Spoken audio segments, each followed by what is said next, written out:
There have been seasons and chapters in my life where success was just being healthy. Success meant I was making sales. Success was I quit my job. But when you break down success being this awful teacher, what happens is when you have a taste of success, probably have an ego boost. You start to think that I'm great, I can do this, or recognition, awards. And what that does is it boosts the ego. By doing that, it sort of puts blinders on you. You can't see clearly. You have a false sense of ease. You have a false sense of what success would even take. This is a brain breaker. So this episode here is going to be a shift in the way that you think about something. And the thing that we're talking about today is failure. How do I bounce back from failure? How do I navigate failure? How do I not let failure get me down? Or do I? And so before we can even talk about failure, what I want to talk about is the concept of success. So I personally believe that success is our worst teacher. Bill Gates actually has said that success is a lousy teacher because it seduces smart people into thinking that they can't lose. Success can be the worst teacher. It's blinding. Success is subjective, and our definition of success most often changes over time. There have been seasons and chapters in my life where success was just being healthy. Success meant I was making sales. Success was I quit my job. But when you break down success being this awful teacher, what happens is when you have a taste of success, probably have an ego boost. You start to think that I'm great, I can do this, or recognition, awards. And what that does is it boosts the ego. And we both know that there's different types of ego. Got sort of the good ego and the bad ego, if you will. And so without judgment, without getting into a conversation about ego, it does enhance and boost ego.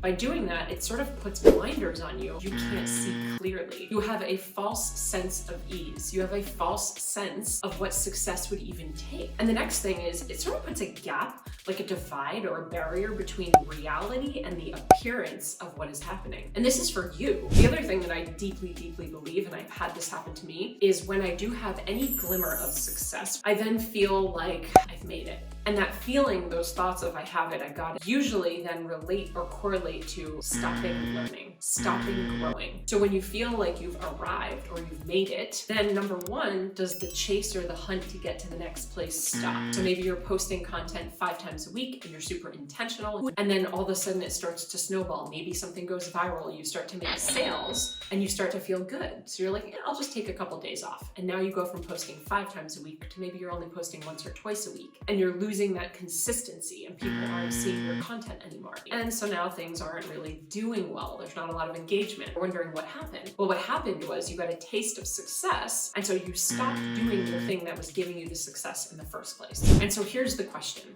How do I navigate failure? First thing is I determine what success is. Second thing that I do is I shift failure in the way that I see it. It's just a simple mindset shift. So instead of seeing it as I failed, I'm not good enough, I look at it as, okay, similar to Thomas Edison, he says all the time, he didn't fail a bunch of times in trying to create a light bulb. He just learned 10,000 ways it didn't work. And so when you can reframe and sort of flip the script here of you didn't fail, you're not bad or unworthy, you figured out a way that it didn't work best. Failure is an opportunity for you to question what didn't work. Preparation meets opportunity. Sometimes there is an element of luck. And I know with our clients in 2020, in the coaching industry, it was quite a unicorn year for a lot of people, meaning they did really, really well, really, really fast because the majority of the world was all of a sudden pivoting online. And so in 2020, a lot of people found this opportunity and preparation where they met, and there was an element of luck. I'm not saying that you were just lucky or you didn't work hard. And so when you're asking yourself these questions in failure, what did I do? What part did I play? What part did luck play? What did I learn from this? And that's the biggest one. It's learn without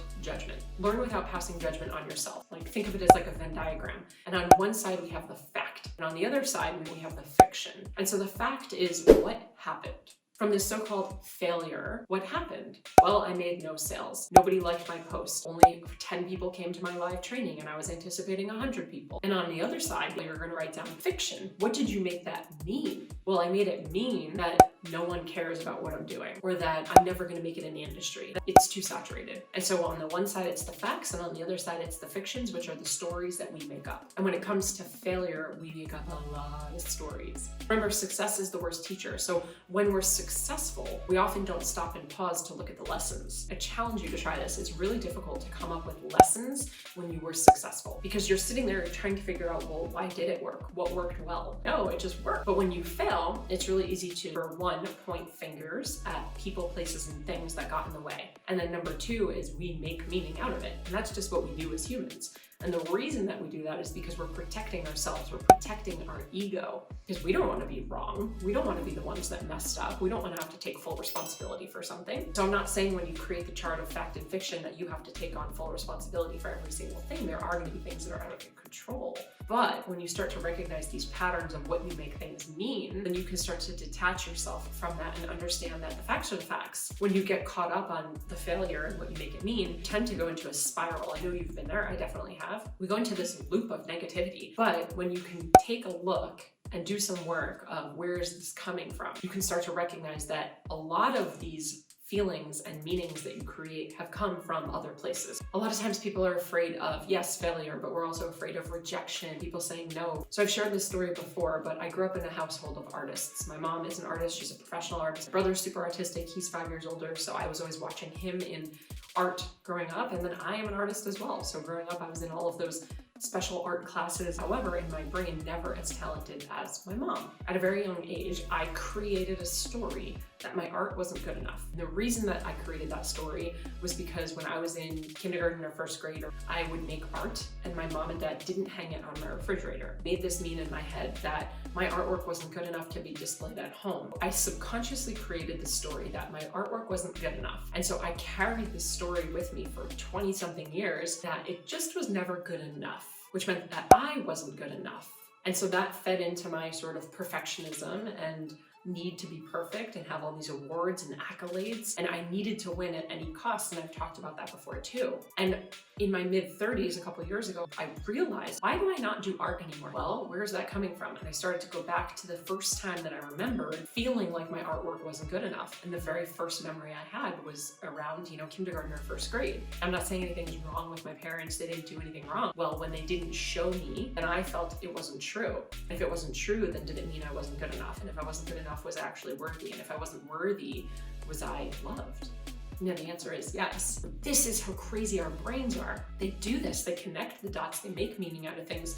And so if you're afraid of failure, we can talk about what's the definition of success and how can you rework the way that you're looking at failure, and we can talk about all these things that I'm saying, but ultimately there's an opportunity here for you to also do the work with yourself on where is this fear coming from. The exercise I would have you do here is try to think back and remember the first time that you felt that feeling, and where in your body did you feel that feeling? Was it in your heart? Was it in your gut? Was it in your mind? And how can you love on that little child version of yourself, because it probably was a while ago, and how can you love on that version of yourself and remind yourself that you are safe? And now, only now, can we approach failure from the lens of, okay, I'm safe, I'm worthy, regardless of my awards and accolades. I am enough. That was a story that I created, and the crazy thing is I told my parents about it a few years ago when it came up, and they were like, honey, do you know why we didn't hang your artwork on the fridge? I said, no, it wasn't magnetic, Jess. I'm like, what? We didn't have a magnetic fridge. That was the reason, but for 20 something years, I carried the meaning of I wasn't good enough, and that's why I didn't hang it. So when you're looking at failure, we can look at the fact and the fiction. What is the meaning that you're giving it? What are you creating that is not true? And we do this all the time. And then just reminding yourself again and again that while we're all grasping and reaching and chasing success, the definition of success is always going to change, and success truly is the worst teacher. So I encourage you today to sit down and see if you can come up with the lessons from the last thing that you were successful at and the lessons from the last thing that you quote unquote failed at, and see which list is longer. I can almost guarantee you the failure lessons are going to be much, much, much deeper and much, much, much longer. So that's how I navigate failure.